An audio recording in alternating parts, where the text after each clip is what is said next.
And hello YouTube, this is GS Mama Smart and I'm taking another brand new video for Gaming with GS, and today I want to do our second Q&A. I've been wanting to do this for quite some time now. I've just, been wanting to record other videos sooner. Some people have requested certain videos that I wanted to give them because, they asked for it and I told them I'd do it. And these sort of take a bit longer to edit because I have to paste the question in and make sure that the right spot and edit out the times where I mispronounce your names and stuff like that. So it take a bit longer. It also take a bit longer to render because they tend to be longer. And I've just kind of been discouraged a little bit because I asked for new questions I think 3 weeks ago. I think I only got 2 new questions. But then I realized, I haven't gone over so many of these questions yet. So I shouldn't be discouraged. I should just finish the rest of the questions. So we have the rest of the questions here. Apologies if I happen to repeat one. I do have these color coded, so the ones I've done already, they're in dark green here. But there could be a chance that I maybe forgot to highlight one dark green, so we may get a question that I've already answered. Hopefully not, though. Before we start, also I just want to say that I don't know if I should mention the person's name. I don't know if they want to be mentioned, but I did get my first Patreon donation yesterday. I was super excited about it and really happy about it. I was like, whoa, it felt really weird because I never done the whole Patreon thing, so it felt kind of cool. I logged on yesterday and I'm like, well, let's check the page. I was going over all the YouTube comments, replying to all of you guys. Go over to Patreon and see, whoa, one new Patreon. It felt so cool. So yeah, anyway, the questions we're gonna go over right now, I took some of the questions out because they were so long ago and some of them were kind of irrelevant, and I kind of wanted to keep the questions towards gaming to make this Q&A a bit shorter. However, if you do want to ask a question on any topic, and if you want me to answer it for the next Q&A and not skip yours and not put you into a queue here where you have to wait and who knows how long you have to wait till next Q&A, then you can be a Patreon on the Patreon page, and there's a perk for you to get your answer questioned first, basically, and not have to wait in on any topic you want. And yeah, there's some other perks there too. You can check the Patreon page out if you're interested. I'll always really appreciate it, and any amount helps. Let's go and get started. In the background, you will see some PvP footage. And I know a lot of you guys have already told me, stop pressing your 6, 7, 8, 9, 0 scale on Facebook the other day in one of the Guild Wars 2 groups that I posted. Someone said it again. And I feel bad because I know you guys told me, and I've honestly tried finding some key bindings to use, and it's just I can't find. I've tried using the League of Legends key bindings. I've tried to keybind QWE and R to 6, 7, 8, 9, and 0, but it just feels clunky and weird. So you're still gonna see me use my mouse to click 6, 7, 8, 9, 0. Unfortunately, I just need to sit down one day and actually try different key bindings out. I've tried some, but they just weren't working. So apologies on that. I know it bugs some of you. But you'll see some footage in the background. One of the games was a really good Dragon Hunter game. They're both Legacy to Full Fire. Everyone loves that map for some reason. That's the most popular map you get in PvP. So, yeah, you're going to see 2 of those. One of them is on my Ellie, which I did really good on. I think I did really good on the Ellie, which is the Aromancer build. I do have a video for that build I'm running in PvP there, so if you want to check it out, if you're curious about it, then I'll leave a link in the description as well as an annotation on screen. And then you'll see a Guardian game on my Dragon Hunter, which is actually going to be, the build for that I'm using is going to be the next video. I think I'm going to do the Guardian PvP build next. I was going to have the PvP guide up today, and then the Q&A was going to be yesterday. But yesterday was just so busy and crazy. I really couldn't upload anything to any channels, and it kind of sucked. So I guess I guess my schedule is just gonna be all a day late. But if you're watching the footage, those are the builds I'm running. The Guardian Dragon Hunter is like a trap damage build, And for those of you who just minimize and, you know, listen to me and play Guild Wars 2 in the background or do whatever, then I guess it doesn't really matter to you. So let's go ahead and get into the questions. Fairly late start with all this preamble stuff. If you want to leave your own questions down below in the comments section, this will be the video where I'm going to be taking questions for the next Q&A, which will hopefully be a lot sooner than I did this one. So leave your questions down below. If you happen to be a Patreon, I'm going to have a separate question thread on Patreon where you can submit your questions there. That way I can pull them from there first. So first question is from Derek Renzelman, and he says, "Hey GS, if you were to create a new class in Guild Wars 2, what would it be called? What weapons would it use? And what would the class mechanic be?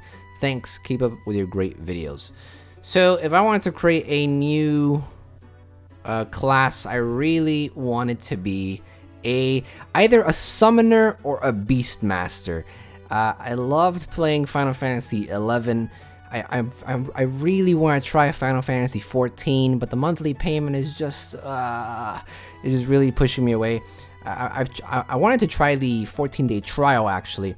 And in Final Fantasy, there's always a class which is a summoner and a beastmaster. And the summoner role is basically this mage type which summons different elementals to fight for you. Now, I know we have that on the Elementalist a bit, but it's not really a huge focus on it. The summoner or the beastmaster, they tend to be able to summon things, and they also tend to be able to take control of different enemies and pull them as their own, and the enemies will fight for them. So it's kind of like a ranger having a pet and charming a pet, but you can pick any enemy and they'll basically fight for you. So there was some pretty cool stuff like that you can do in EverQuest 2 and in Final Fantasy 11. I think Final Fantasy 14 even has it. And I don't see that in Guild Wars 2. I would love for a class like that to happen, a summon-based class or a Beastmaster class where you can take control of enemies. That would be really awesome. And what weapon would they have? Well, maybe a staff, I guess. Maybe a scepter, something magic-based, I guess, since they are going to be mages. And yeah, if we're looking at heavy armor, maybe like a paladin-based class. I guess Guardian sort of fits that. I don't know. I really want Summoner or Beastmaster. A similar question from Once Upon a Cookie. Love that username, Once Upon a Cookie. He says, so my question is, what would you like to see as a future elite spec? Any profession you'd like, just would like to hear your ideas. Thank you. So I already just told my profession that I'd like to see. But for elite specializations, I want to see an Elementalist sword bearer. Some Elementalist that has a sword, maybe a great sword. You know, we all thought that for the Heart of Thorns expansion, we're gonna get this Elementalist elite specialization that has a sword and it could like ride the lightning and like thunderstorm with the sword going all around. That would have been so cool, but we didn't get that and we got Warhorn. I really want to see a lightning based elite spec for the Ellie with the sword that can just do tons of damage and, you know, lacks defense that's very, you know, dangerous to play because you do so much damage but you're super weak. Maybe something like that. Maybe a trade-off like that. Or what I would really like to see is once again reference to Final Fantasy 11 because that's what I used to play a lot. Mages in other games I've seen tend to have dark magic or wind magic or I don't know, like different forms of elemental magic. I feel like we're missing a few of the elements in Guild Wars 2. I know that we have air on lightning, but I feel like if we have like an elite spec that gives more elemental spells, or maybe focuses a bit on dark magic, that would be pretty cool.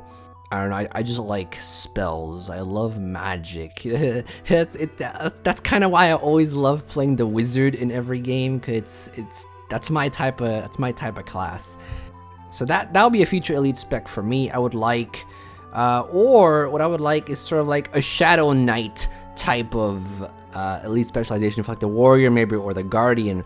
It's like a mixture of a reaper and a warrior type of thing. The Shadow Knight tends to be, at least the Shadow Knight that I've played in EverQuest 2 was very like condition based, very tanky, but was able to put a lot of conditions out and still do a lot of damage, and was just, I don't know how to describe it, but like a Shadow Knight type elite specialization where it's heavily condition based, but you're still would be very tanky, which is something that we don't really have in the game. And we have a light armor class, a Necromancer Condi, but we don't have really any heavy armor class that can burst out a lot of conditions as much as the Necro can.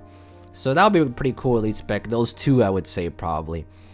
And yeah, let's go and move on to the next question. Next question is from the Unorthodox Gear. Said, would you recommend getting a legendary, or is it not worth it? Or should I just go for an ascended weapon? Now, I would say with the new legendary journeys, it's worth getting a legendary, mainly because it's enjoyable to do.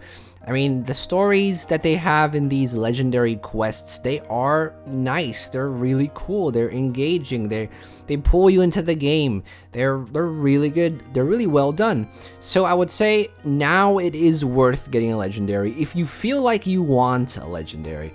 A legendary is not required, it's not needed. All it really is just basically an awesome skin. There's no extra stat types, there's no extra stat bonuses. It doesn't give you anything better. A legendary greatsword is basically the exact same thing as an ascended greatsword. Legendary staff is basically the exact same thing as an ascended staff. The only difference is you get this cool skin.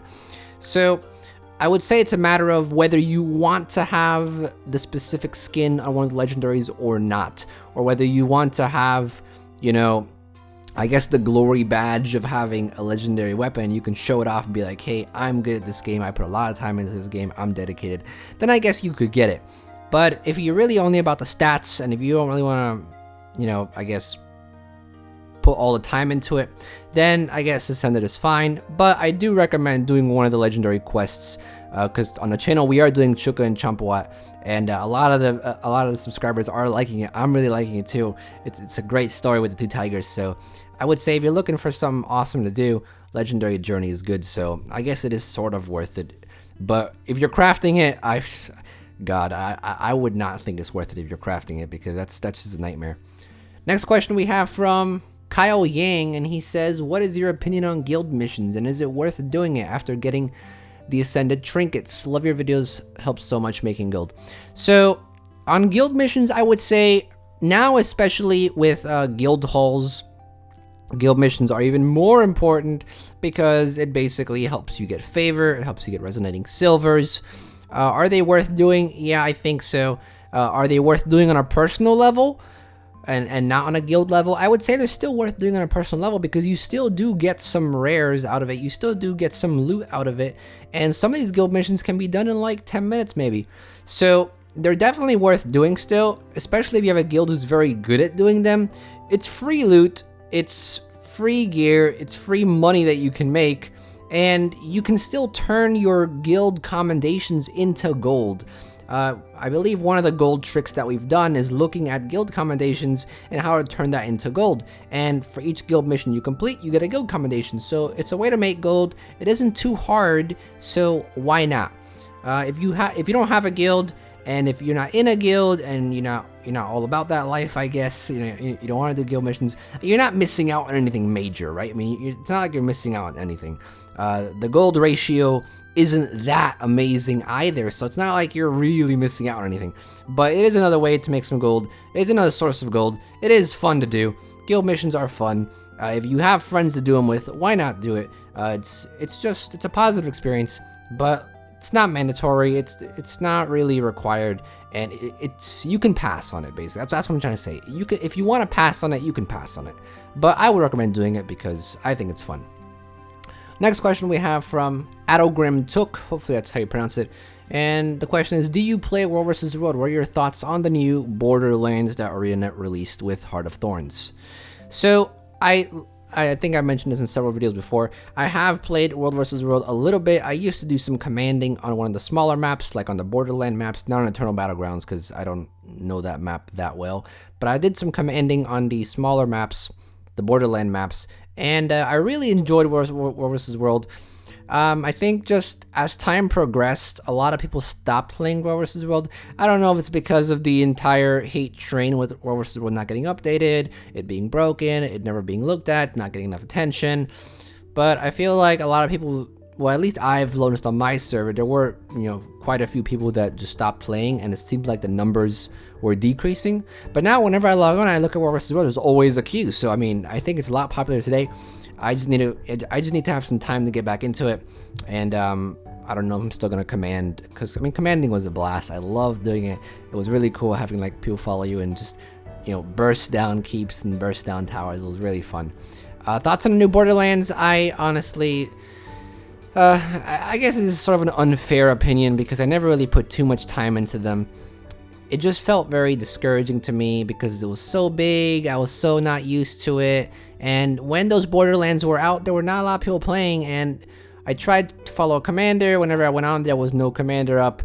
Maybe I just went on during the odd hours, so I really couldn't give you I really couldn't give you fair thoughts on it. I mean, personal thoughts, I would say I kind of don't like them because it's a bit too big. I feel like it's more of a PvE map. But maybe if I actually played it a bit more, maybe if I actually got invested in a bit more, I would actually see that the new map is actually really good. So I wouldn't be able to give you a fair answer there. But personally, I just haven't put enough time into it yet to actually enjoy it. Next question is from, hopefully this is how you pronounce this, Yi Ji Xiang, I think it is. Sorry about that.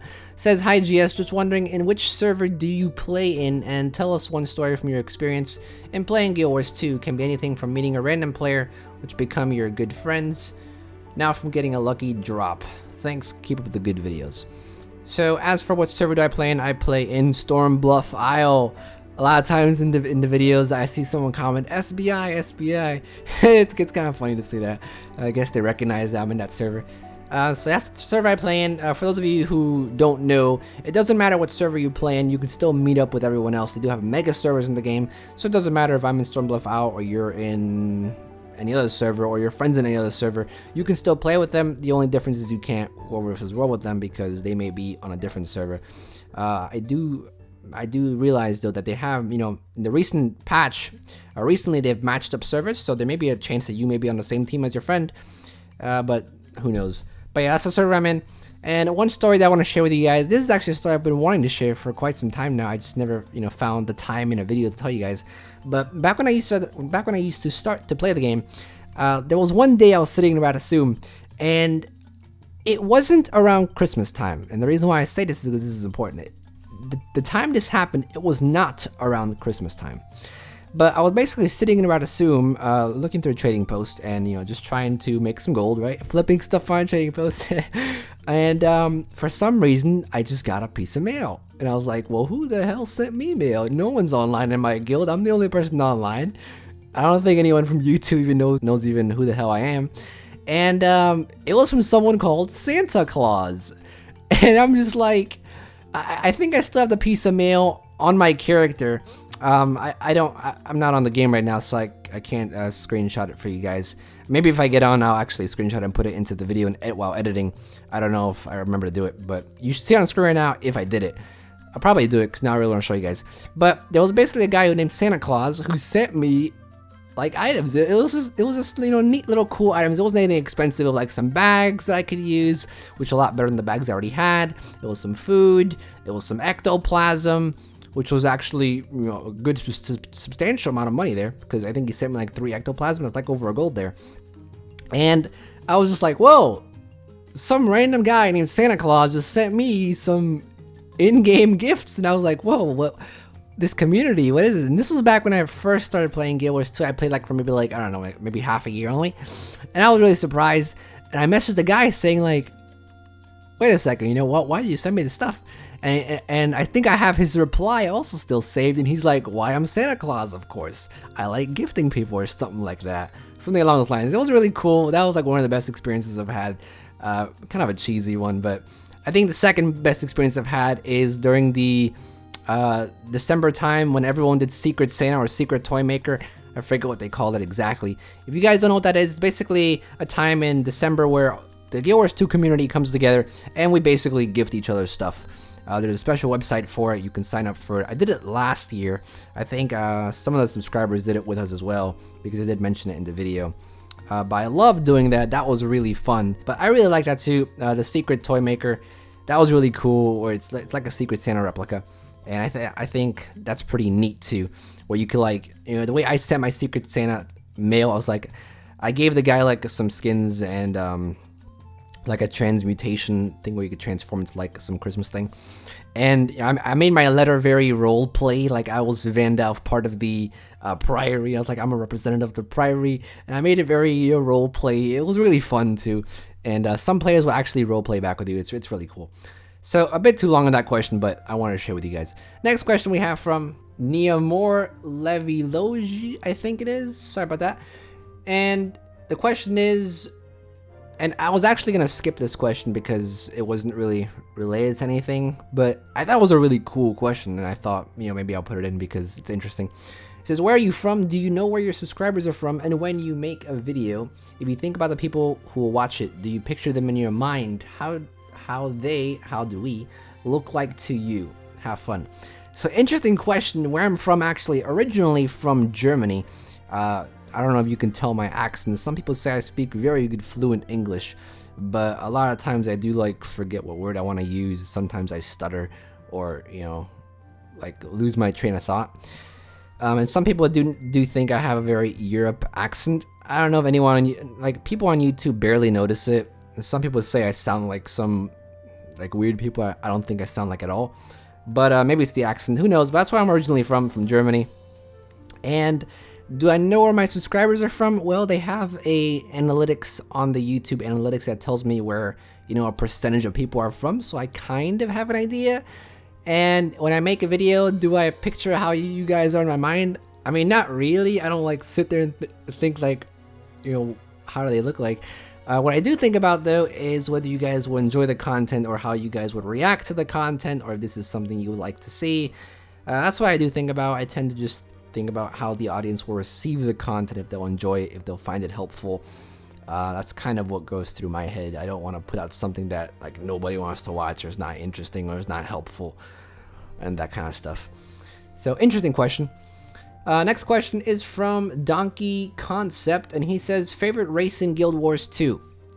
Now, favorite race, to be quite frank with you, there's no race that really makes me jump out of my seat and be like, oh, this is such an awesome race. But if I would have to pick, it actually would have to be the Char. I know I play an Asura as my main, but the main reason I picked that was because it just seemed very wizard-like a small character. They seemed all about technology and magic. That's why I picked it. But I would say the Char is actually a really interesting race, because it's this big, furry, ferocious-looking type of, sometimes even cute-looking type of race that's really cool. I always liked the Char. They were very interesting to me. So that's my favorite race. Next question. Trying to keep moving because I don't want to spend too long on all these questions. It's Meggy and Carlo. I don't know if that's supposed to be one complete word or separate words. And he says, hey GS, my question would be, which upcoming MMORPG for 2016 are you excited about and planning to play? So, I'm actually starting to try Neverwinter. One of my friends looked into Neverwinter, and I'm looking into it. It looks fairly good, so we'll see how that one goes. But I heard lots of good stuff about Black Desert Online. I wanted to try that one, but some of my friends didn't really like the feel of it. So I hate playing MMORPGs alone. So I mean, a lot of times I just play games that my friends like, so we can play it together. But we're looking at Neverwinter. We're looking at WildStar Online. Those two I'm looking at right now. I really want to try Final Fantasy 14 though. Like I said earlier, I really want to give it a go, even if it's just a trial version. I want to give it a go. So those are the three I'm looking at, and Neverwinter, obviously, which I actually downloaded yesterday, and I'm going to be trying later today with some friends. Not sure if I want to put anything on the channel about that yet, because I don't know. I don't know if I want to put another MMORPG on the channel.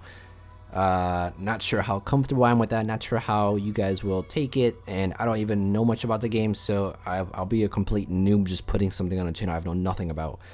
But then again, I put Dust and Elysian Tale on, which I don't know anything about either, but that's more like a role-playing game, and you guys can like sort of enjoy the story a bit. I don't know. I'll see if I'll put some footage on. Maybe not. Maybe I will. Who knows? Next question is from Kimp D, and he says, out of all the Guild Wars 2 PvE content that you do, which one do you like the most? And are you gonna do raid videos anytime soon? So for raid videos, like I said, it's for me, I don't have a lot of time to play Guild Wars 2, mainly because editing and making videos takes a really long time. And if I'm not doing that, then I'm usually playing some other games with my friends. And it's also kind of hard to get into raids because, one, it's very time consuming, and two, I've tried to use raid LFG and like nobody there really picks me up, and it's hard to join in a raid. One of these days though, I guarantee you I will do my first raid though. And when I do it, I'll probably do a recording of it and show you guys. But quite honestly, raids I don't know much about. I'm not an expert at it, and if I'm gonna make a raid video, I want to make it informative and I want to make it a guide-like, because I want to help you guys out, and I feel like I'm not in the place to do that. So yeah, unfortunately, that's the answer. As for PvE content, I really like doing what do I like doing in PvE a lot? I don't like doing silverwaste chest farming at all. I think that's completely boring and I hate doing that. But what I think I really like doing is, quite honestly, just roaming the map and doing some of the meta events. Doing the meta events in different maps. So there are a lot of maps out there that the meta events I have not even completed. And some of these meta events are really interesting. So I like, going to different maps, trying out the new meta events, seeing what they're about, learning a bit more about the lore, seeing how this ties into the story. That's what I like doing. I don't really like running meta events repetitively. Obviously, I have to do that for my Heart of Thorns masteries, which is why I'm so behind on that. I did get to like 93 or 95 masteries the other day, so I'm getting there. I'm getting there slowly but surely. But I love doing the meta events on all different maps. I think that's really fun and really cool to see how the game takes advantage of different terrain and different races in each map and tries to make a relevant meta event out. I think that's pretty cool. I also love doing fractals. though. Fractals is really fun too. I love doing fractals. They're short, they're quick, they give you lots of rewards, and it's very satisfying. So fractals are also on the top of the list there. Next question we have is from WQQ Car, and he says, "Hey GS, who's your favorite champion in League of Legends?" So I don't know if many of you play League of Legends, but those of you who do not hate on me, okay? But I love playing Riven. Riven is bae to me, okay? Riven is like, I dance with Riven every few nights, okay? I don't know what it is about that champion, like, and I don't want to see the comments, oh, all Riven players are toxic and all this other crap, because quite honestly, I barely look at the chat when I'm playing League of Legends. Everyone on that game is literally so freaking stupid. I hate people on that game, because either people completely suck, and if they suck, and you try to give them helpful advice, they're like, no, I know what I'm doing, shut up.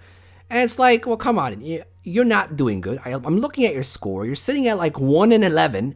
I'm just trying to give you some helpful advice, maybe telling the guy, hey, you're playing Olaf, maybe you should not be buying, a Bloodthirster first. Maybe try building a Frozen Mallet first, or get a Hydra first, or something like that, And, I give helpful advice sometimes, and people just really don't give a crap, and they think they know what they're doing. So, quite honestly, I don't even look at the chat anymore. I don't even type in the chat anymore.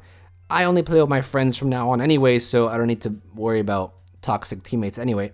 So, Riven's not toxic. Riven is not toxic. But I love Riven. I don't know what it is about that champion. I love the fact that you can just dash around. I love the assassin-y type of sword play. And I really like the character. I would say LeBlanc is my second favorite. It's so fun to play LeBlanc and just tricking people with your second form and your passive, where you could just like, a second LeBlanc pops up and you can like trick them. You can make some awesome plays, and the burst damage is really awesome. A lot of people will say, oh, you're playing broken champions. But quite honestly, if you think about it, I really like Gnar as well. I really gotten into Gnar recently.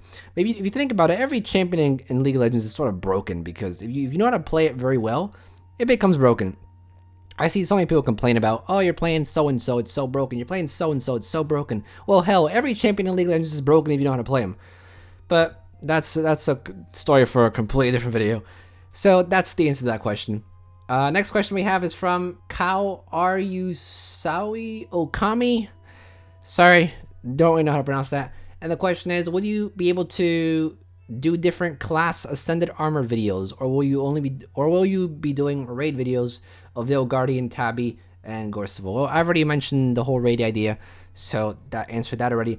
And as for the Ascended Armor videos, I already have videos made for Ascended Armor where I give you a list breakdown of all the materials you need for each armor type. I will have a link on screen right now as well as in the description, so if you want to check that out, you can. And maybe the person who's watching this and who has actually asked this question will find it helpful, because I do have an Ascended Armor video, an Ascended Weapon video, and an Ascended Trinkets video where we basically go over how to get them, what materials you need, and how to make it easy for you. So that's that question right there. Next question we have is from Potato Nano, and he asks, "Hey GS, how did you find Guild Wars 2? Did a friend show it to you, or did you just stumble upon it?" And the answer to that is a friend showed it to me. We were actually looking for an MMO, and I really was looking for a game where you had these big, massive battles between like armies of one server, between armies of another server. And one of my friends said, "Hey, Guild Wars 2 has that." And I'm always very picky with my MMOs, so she shared her screen on Skype with me. I watched her play it. She showed me the cities. She showed me the classes. I really saw it was enjoyable. I liked it. And we basically started playing it, and here I am today. So yeah, a friend showed me that one. Next question we have is from Sulo War, I think it is. My question for you is, which game got you into gaming? For me, it was Final Fantasy 3, which is 6, I'm guessing he's saying, which is strange. For me, it definitely was Final Fantasy 9, I believe. Love Final Fantasy 9. It's one of the first games I played. NASCAR was also a game that I used to play. EA Sports made it back then. I loved those racing games. That got me into it. But I think Final Fantasy 9 and Final Fantasy 8 were the first two Final Fantasies I played. Final Fantasy 10 is my favorite, obviously. And those really got me into like the MMO and the RPG style and the whole, classes and leveling up crap, all that stuff. EverQuest 2 and Final Fantasy 11 helped with that as well. Those were some of my early games. So that's what got me into it. And that was actually the last question. Wow, we made it to the end. So I thought I had more, but I would have been like, oh, here's our last question, guys, but I guess not. So those are all the questions. Hopefully you enjoyed the Q&A. Hopefully you enjoyed some of my answers. Hopefully you enjoyed some of the questions. And like I said, if you want to ask your own questions, go ahead and leave them down in the comments section below. If you want to be a Patreon to have your question answered, first as soon as possible, and you also see some pretty cool behind the scenes stuff, and maybe get a bit more personal posts from me and whatnot. You can make my Patreon on the Patreon page. If you'd like to do so, you can, but you never have to do that. You can just come back and watch the videos here, and that supports me just as much, but it would be appreciated. And that's pretty much for this video. Thank you for watching, as always. Plenty of other Guild Wars 2 content on the channel. If you happen to be one of the subscribers who watches me on another game and you just wanted to watch this video, well then, I'll be making more content for all the other games occasionally as well. Guild Wars 2 is just, the main subscriber base here, so I'm trying to keep that up. And if you have any questions or anything, any video requests, you can leave it in the comment section below as well. Maybe I'll pick one of your ideas up and I'll do a video on it. If you haven't subscribed yet, go ahead and do so. Plenty of other gaming content, but I'm pretty sure most of you watching this are just subscribers. I appreciate that you guys are watching this. And yeah, I'll see you guys next time. This is GS Smart, and I'll be back sooner than you think. Don't go anywhere.